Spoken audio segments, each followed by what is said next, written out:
September 14, 1893, The Mountaineer, Marysville, Montana. A delicate operation. A fishbone removed from Jake Higginson's side. One of the most wonderful and at the same time most successful operations of modern times was performed by Dr. G.W. King, surgeon for the Montana Mining Company, upon Jake Higginson, an employee of the company, a little less than a year ago. The operation was so highly successful and the recovery of the patient so perfect and rapid that the case has been reported in the International Journal of Surgery. All the parties are so well known in Marysville that we strip the article of its medical verbiage and reproduce it in the Mountaineer at the solicitation of a number of our readers, and believe that it will prove highly interesting reading. The patient, Jake Higginson, a Norwegian, aged 45 years, a miner, first noted the appearance of existing trouble 6 years previously. It began with pain in the left side of the abdomen, increasing in severity until he was compelled to discontinue his work and seek medical advice. There was at this time considerable enlargement upon the left side of the abdomen with tenderness upon pressure. There, symptoms gradually subsided, and the patient left the hospital 5 weeks after admission, apparently recovered, and immediately resumed his occupation. His health continued excellent for a time. 4 years later, the symptoms which marked the former attack returned in a more violent form. The constitutional symptoms were severe and indicated that suppuration had taken place. An abscess was diagnosed and evacuated with prompt relief to the patient. After the healing of the abscess, the patient went on with his work for the year following. At the end of that time, he came under the care of Dr. King to obtain relief, if possible, from a constant pain in his left side, radiating from a point just below the cartilage of the 7th rib. He presented at this time symptoms of failing health, and obstinate constipation and loss of appetite had been unrelieved by treatment thus far. Upon palpation of the abdomen, the sensation of a solid growth or tumor in the peritoneal cavity was demonstrated. By carefully conducted examinations, repeated upon various occasions, the doctor was able to exclude the spleen and kidney from the growth. The exploring needle revealed a small focus of pus near the surface of the tumefaction. A free opening was made at that point, but nothing of the nature of a foreign body could be discovered by probing. The patient was put upon constitutional treatment and allowed to continue work. A sinus remained after the operation, which continued to discharge for some months. Various opinions were expressed by different physicians, but nothing definite was arrived at, either as to diagnosis or treatment. The condition of the patient did not improve under medical treatment. No marked change took place, but the tendency was towards a lowered vitality, so that after the lapse of a few months, he had the appearance of one suffering from a malignant disease and was in a state of so-called marasmus. The only alternative presented was operative interference.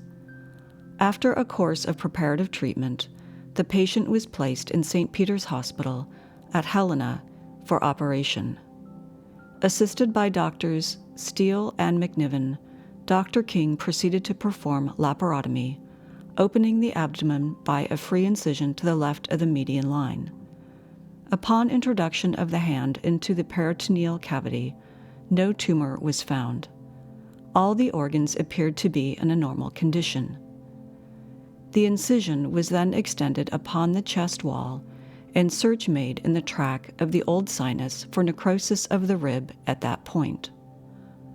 All the adjacent ribs and their cartilages were found to be healthy, but several small fragments of a substance resembling sections of a straw in appearance were found lodged against the cartilage of the 7th rib. They were removed and preserved for examination. The wound was closed in the usual manner, with careful attention to details. Convalescence was rapid and satisfactory. the patient was discharged from the hospital at the end of the 3rd week in a very good condition. Examination of the specimens secured at the time of operation proved them to be pieces of a fish bone that had evidently been forced through the wall of the stomach and had gradually worked their way toward the surface until their progress was arrested by coming in contact with the cartilage overlying them when found.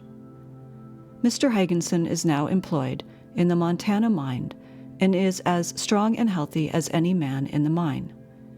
The operation no doubt saved the man's life and is justly considered by the medical fraternity one of the most successful and delicate surgical operations of the time. June 17, 1908, The Evening News, San Jose, California. Woman apparently dead restored to life for 4 days. New York, June 17. That the heart and lungs of a living person can be exposed to view performing their functions, and that manipulation of the heart will restore life, are facts demonstrated by an operation in the Long Island College Hospital, Brooklyn. Death followed. Although the operation was in all respects successful, the patient living 4 days after it was performed, death from another cause followed 4 days later. Some of the oldest practitioners in Brooklyn witnessed the operation, which, although it offered only 1 chance in 1,000 that the patient, a frail woman of 50 years, would survive, was undertaken as the only means of saving her from the effects of a cancerous growth involving the tissues surrounding the vital organs. The woman, a dressmaker, a private patient at the hospital, and whose name Superintendent Shaw refused, was facing certain death from pressure upon the lungs and heart because of the growth. Dr. J. Sherman Wright of Schermerhorn Street, assisted by 2 nurses, opened the cavity from the right side and lifted the structures from the breastbone so that it could be raised from the collarbone and the ribs. Several of the upper ribs were taken out with the breastbone. The cancerous growth was believed to have been entirely removed. With 1 lung. By opening on the right side instead of on the left, a physician said, probably fatal injury to the heart following collapse of the lung from the inrush of air was avoided. As the case stood, the heart hung from the aorta and its sac was left untouched. The patient was breathing with but 1 lung. Aside from the opportunity afforded to view the operation of the heart and lungs in a living organism, which physicians of 40 years' experience said they had not before met, the most interesting fact in the operation developed at a thrilling crisis. This came immediately after Dr. Wright had opened the chest cavity and removed the breastbone. Heartbeats ceased. As soon as this had been done, the right lung collapsed, and the shock was so great that the patient's heart ceased to beat and she was apparently dead. Oxygen was used to induce respiration. All the usual methods to restore it failed. How long animation was suspended, none of the witnesses would state, but finally, Dr. Wright gently manipulated with his fingers the heart itself, that organ and the lungs being still protected by the membranes which surround them, and life was restored. The patient had recovered so as to be able to converse when pneumonia supervened, and 12 hours after she died. Dr. Wright said it would be unprofessional for him to discuss the matter for publication.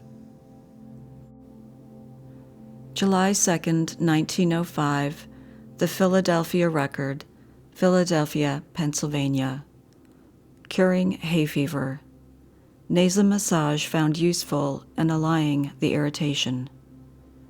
A few years ago, Professor Dunbar of Hamburg found that by means of a solution of salt it is possible to extract from the pollen of varieties of grass held responsible for the disease, a substance which, through its effects upon the mucous membranes of the nose or eye, has shown itself to be the poison of hay fever. What has heretofore been surmised has now been demonstrated, that a peculiar predisposition is necessary to contract the disease. Professor Denker of Erlangen has made a series of further experiments and has published his conclusions in the Munich Medical Weekly Journal.